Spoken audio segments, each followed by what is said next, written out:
Olá, integrantes do GEA e todos que acompanham o nosso podcast.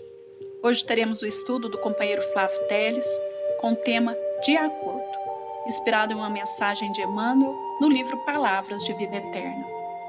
Ao final do estudo, vamos nos unir em pensamentos para nossa vibração coletiva.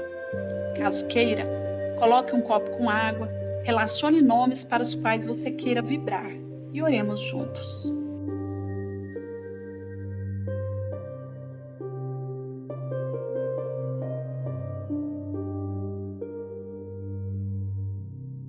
Boa noite a todos. Que vocês estejam nesse instante unidos em vibrações para o bem do planeta, em nome de Jesus.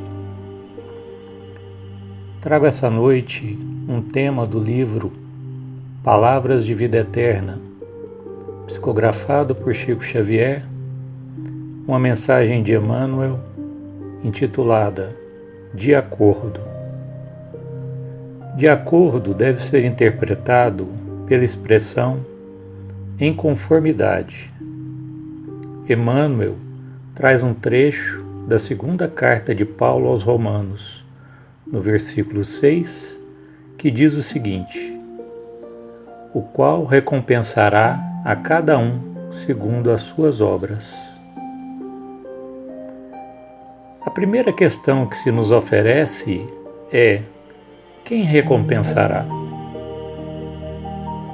A segunda questão é de que recompensa se trata e, por último, mas também importante, de que obras estamos falando. Esperamos que até o final desse estudo do Evangelho tenhamos essa capacidade de entender com mais profundidade as palavras do apóstolo dos gentios, dirigido aos romanos, e que no tempo de hoje, frente às questões que a humanidade está passando, estão tão presentes. Muito bem. Se há recompensa por obras executadas, estamos falando aqui de uma lei, da lei de causa e efeito, ou ação e reação, sendo a obra a causa e a recompensa o efeito. Obviamente, essa questão também exige tempo para execução. Logo, uma não é o mesmo instante da outra. Executa-se a obra primeiro para depois haver a recompensa. O que queremos deixar claro é que tudo tem a sua dinamicidade, e para que as coisas não se percam, para que haja equilíbrio, para que haja constância, progresso, evolução, para que tudo isso ocorra naturalmente, existem as leis divinas ou leis naturais que Deus criou, para que nada saia fora do seu sábio planejamento. Essa reflexão nos remete a uma série de questões do Livro dos Espíritos, na sua terceira parte, a respeito das leis naturais, que vão nos servir de base para o nosso estudo. Trago aqui então uma série de questões que nós vamos passar por elas muito rapidamente, mas que nos vão dar a base para o entendimento proposto.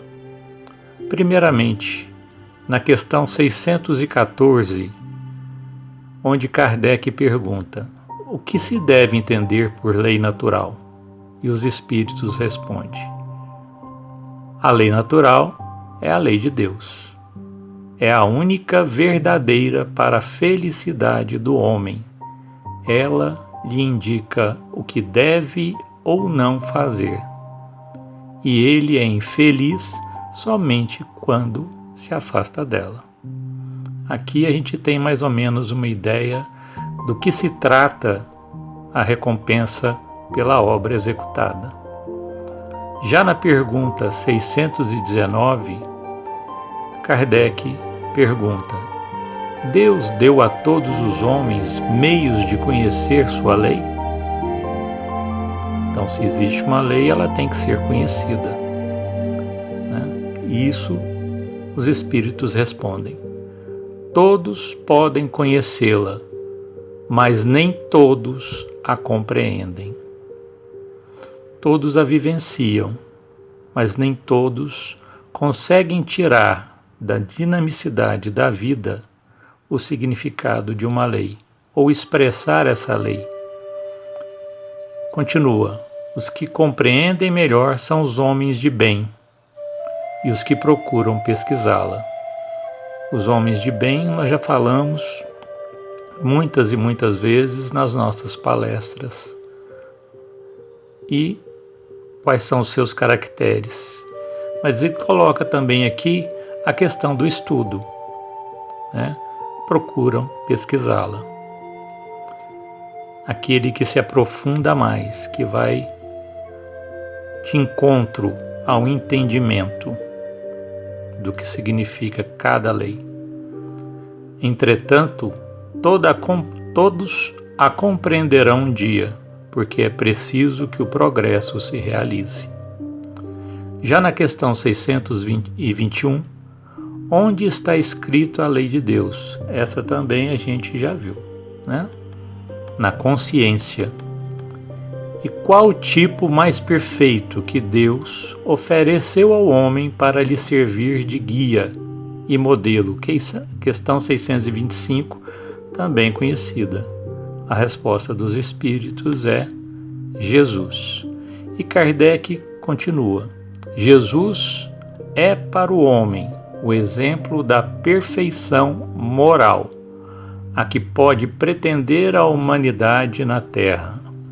Deus nos oferece Jesus como o mais perfeito modelo, e a doutrina que ensinou é a mais pura expressão de sua lei, porque era o próprio Espírito Divino e foi o ser mais puro que apareceu na Terra. Se algum daqueles que pretenderam instruir o homem na lei de Deus algumas vezes o desviaram, ensinando-lhe falsos princípios, foi por se deixarem dominar por sentimentos muito materiais e por ter confundido as leis que regem as condições da vida da alma com as do corpo. Ele faz uma diferenciação entre a vida da alma e a vida do corpo. Como quer dizer, o espírito é mais importante que o corpo. Então as leis que regem a vida devem ser tomadas no entendimento do espírito, aquele que sobrevive à morte, aquele que vive plenamente essa vida no plano espiritual. Muitos anunciaram como leis divinas o que eram apenas leis humanas, criadas para servir às paixões e dominar os homens.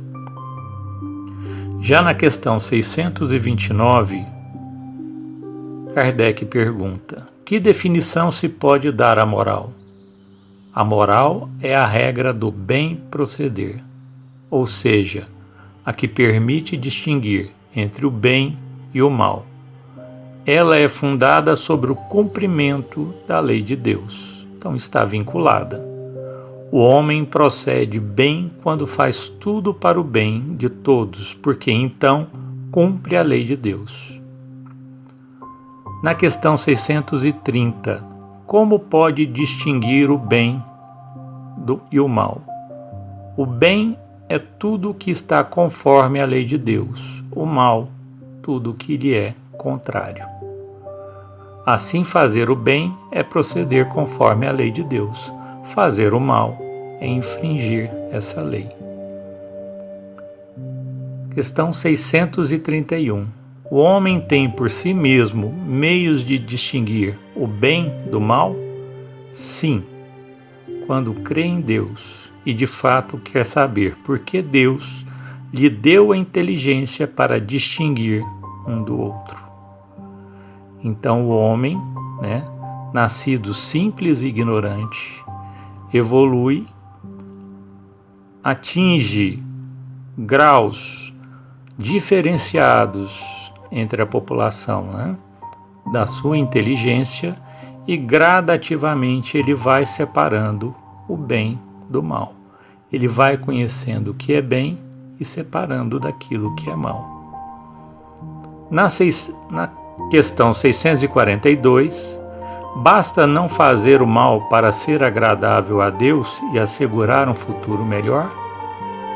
A que os espíritos respondem: não, é preciso fazer o bem no limite de suas forças, porque cada um responderá por todo mal que resulte do bem que não tiver feito. Então, tem que trabalhar, tem que executar, tem que fazer com que a obra aconteça, a obra do bem aconteça no mundo. Não é isso? Por que trouxemos essas questões? Para elucidar o que Emmanuel diz no texto que nos propomos estudar nessa noite, o de acordo. Diz ele: a vida, exprimindo os desígnios do Criador, assumirá para contigo atitudes que assumes para com ela. A vida, como expressão divina, devolve para nós tudo aquilo que assumimos diante dela. Parece complicado porque cada um entende a vida de um jeito diferente, de acordo com as suas peculiaridades, de acordo com as circunstâncias vividas por cada ser do planeta, de acordo com as atitudes individuais perante ela. Pensando assim, há de existir então um mecanismo inteligentíssimo que, frente a essa diversidade de vivências, consegue dar o equilíbrio e, acima de tudo, impulsionar as criaturas para o desenvolvimento.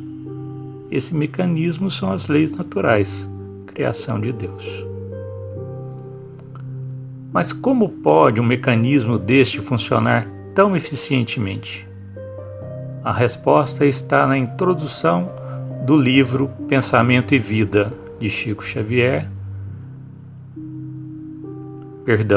de Emmanuel, Psicografia de Chico Xavier, que diz o seguinte: o nosso pensamento cria a vida que procuramos, através do reflexo de nós mesmos, até que identifiquemos um dia, no curso dos milênios, com a sabedoria infinita e com o infinito amor que constituem o pensamento e a vida de nosso Pai. Então é uma questão muito profunda, né? E que a gente vai se deter na análise dela agora. Assistindo a uma palestra de Haroldo Dutra, Vida, Dádiva Divina, que trata do tema, o Haroldo diz o seguinte: nós damos significado à vida e cada um dá significado diferente. Cada vez que damos significado, construímos uma história. Nós é que comandamos a própria história. A vida responde por reflexo, ou seja, para aquilo que damos foco. Então, um exemplo: você está atrasado para ir para o trabalho. Você tem pressa. Tira o seu carro da garagem. E na hora que você tira o carro da garagem, o trânsito não deixa você sair com o carro. Você então espera, dá um tempo, consegue sair do carro. E parece que todo motorista que vai à sua frente tem a intenção de te diminuir a marcha. Em que nós estamos dando foco? Na pressa, na falta de paciência. E a vida nos devolve: tenha paciência. Né? É mais ou menos assim que funciona. Então temos que estar atento às nossas escolhas. Quando agirmos com sabedoria, a vida nos refletirá o amor, o reflexo da vida. É uma dádiva divina. Nós criamos a vida para nós, pelas nossas escolhas. Não é Deus que nos impõe a vida, pois ela é da lei divina, lei de evolução. Deus só impõe as leis divinas. Nós obedecemos ou deveríamos estar obedecendo a uma lei, a lei de solidariedade. É essa a lei que nos convida à convivência, ao relacionamento, à família, à finalidade da existência, desde a reencarnação até o túmulo. Ao necessitarmos de adentrar ao mundo através da carne, necessitamos da solidariedade, da cooperação de uma mãe que nos recebe no útero, que permite dividirmos o espaço por 9 meses até o nosso nascimento. Depois do nascimento, necessitamos do apoio, a partir daí, para que tenhamos vida, para que possamos sobreviver. Necessitamos da cooperação da família, seja ela consanguínea ou não. Necessitamos da cooperação e da solidariedade no nosso desenvolvimento, de professores desvelados, de pessoas que já passaram pelas experiências da vida, para encaminhar-nos. Amadurecidos, precisamos tomar essas mesmas medidas para com os outros. No envelhecer do corpo, precisamos de cuidados, os mais variados nas mais diversas áreas. Ao voltarmos à pátria espiritual, precisamos do auxílio na nova ambientação, educação e preparação para as novas existências. Tudo isso constitui o que chamamos de vida. É a vida do espírito. Cada momento, cada experiência, cada convite ao relacionamento, ao aprendizado. Isto é o que deveria estar acontecendo no mundo. Só que o que percebemos é bem diferente. Percebemos cada vez mais o orgulho e o egoísmo produzindo o isolamento do ser, seu afastamento da moral, seu distanciamento do bem, seu desligamento do próximo. A vida, como diz Emmanuel, é o espelho, o reflexo daquilo que pensamos. E frente ao que pensamos, executamos. Nada mais natural do que um isolamento social compulsório, sofrido. Infringimos as leis pelas nossas próprias escolhas, e as leis divinas nos colocam novamente no lugar. Retomemos aqui o Livro dos Espíritos, na pergunta 737, sobre a lei de destruição, que diz o seguinte: com que objetivo os flagelos destruidores atingem a humanidade? Essa questão também foi levantada pelo Fabiano em sua palestra. Os Espíritos nos dizem o seguinte: para fazê-la progredir mais depressa. Não dissemos que a destruição é necessária para a regeneração moral dos espíritos, que adquirem em cada nova existência um novo grau de perfeição? É preciso ver o objetivo para apreciar os resultados dele. Vós os julgais somente do ponto de vista pessoal e os chamais de flagelos por causa do prejuízo que ocasionam. Mas esses aborrecimentos são, na maior parte das vezes, necessários para fazer chegar mais rapidamente a uma ordem de coisas melhores e realizar em alguns anos o que exigiria séculos. A vida responde às atitudes que temos em relação a ela. Emmanuel então nos diz que, seja qual for a posição em que te situes, tens a resposta da vida na vida que procuras. É assim que dor ou alegria, paz ou inquietação, merecimento ou desvalia, sombra ou luz, em nosso caminho será sempre salário moral, de acordo com as nossas próprias obras. Para finalizar, gostaria de ler um texto do livro Alvorada Cristã, pelo espírito de Neio Lúcio, na lição 47, o ensino da sementeira. Diz o seguinte: Certo fazendeiro, muito rico, chamou o filho de 15 anos e disse-lhe: Filho meu, todo homem apenas colherá daquilo que plante. Cuida de fazer o bem a todos, para que sejas feliz. O rapaz ouviu o conselho e no dia imediato foi muito carinhosamente, alojou minúsculo cajueiro em local não distante da estrada que ligava o vilarejo próximo à propriedade paternal. Decorrida uma semana, tendo recebido das mãos paternas um presente em dinheiro, foi à vila e protegeu pequena fonte natural, construindo-lhe conveniente abrigo com a cooperação de alguns poucos trabalhadores, aos quais recompensou generosamente. Reparando que vários mendigos por ali passavam, ao relento, acumulou as dádivas que recebia dos familiares e, quando completou 20 anos, edificou o reconfortante albergue para asilar viajores sem recursos. Logo após, a vida lhe impôs amargurosas surpresas.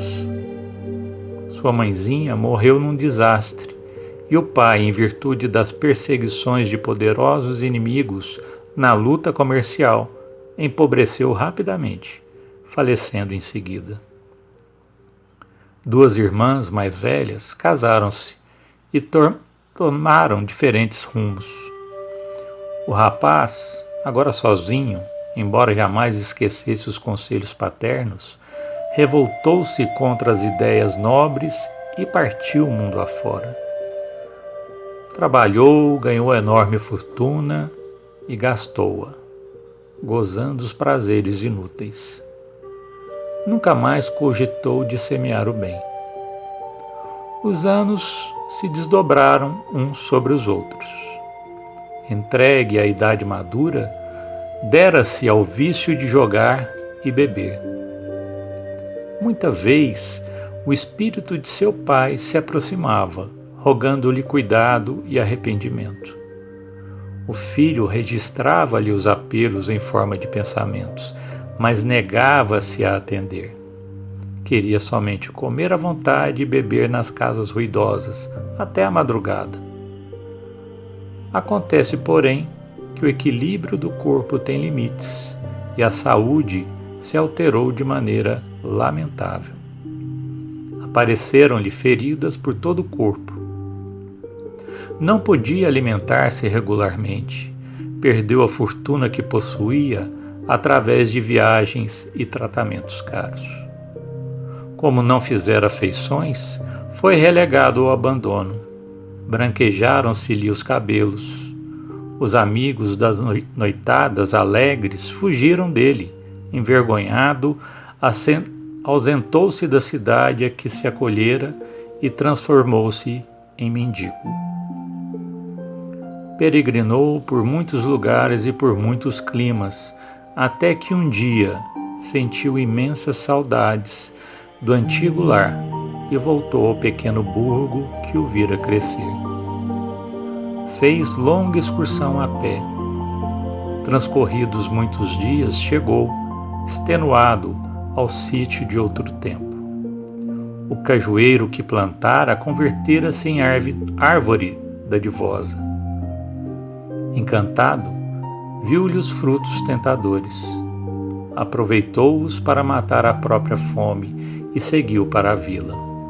Tinha sede e buscou a fonte. A corrente cristalina, bem protegida, afagou-lhe a boca ressequida. Ninguém o reconheceu, tão abatido estava. Em breve, desceu a noite e sentiu frio. 2 homens caridosos ofereceram-lhe os braços e conduziram-no ao velho asilo que ele mesmo construíra. Quando entrou no recinto, derramou muitas lágrimas, porque seu nome estava gravado na parede com palavras de louvor e bênção. Deitou-se constrangido e dormiu. Em sonho, viu o espírito do pai junto a ele, exclamando: Aprendeste a lição, meu filho? Sentiste fome e o cajueiro te alimentou. Tiveste sede e a fonte te saciou. Necessitavas de asilo e te acolheste ao lar que edificaste em favor dos que passam com destino incerto. Abraçando-o com ternura, acrescentou: porque deixaste de semear o bem. O interpelado nada pôde responder. As lágrimas bargavam-lhe a voz na garganta. Acordou, muito tempo depois, com o rosto lavado em pranto. E quando o encarregado do abrigo lhe perguntou o que desejava, informou simplesmente: preciso tão somente de uma enxada. Preciso recomeçar a ser útil de qualquer modo. Essa lição, então, fica para todos nós, para podermos refletir sobre obra e recompensa. Do que temos feito de nossas vidas, do que procuramos laborar, se estamos fazendo bem ou não, entendendo que a vida nos recompensa com a própria vida. Como dizia o poeta Gonzaguinha, a vida é bonita, pois é o sopro do Criador, uma atitude repleta de amor. Saibamos valorizá-la em nossas obras, para que a própria vida nos recompense com a felicidade. Busquemos a pureza em nossos corações, em nossos pensamentos, em nossas atitudes, sendo fiéis às leis divinas e nos rendendo à sabedoria do Criador. Trabalhemos juntos com amor. Tenham uma ótima noite e que Jesus derrame a paz em todos os corações.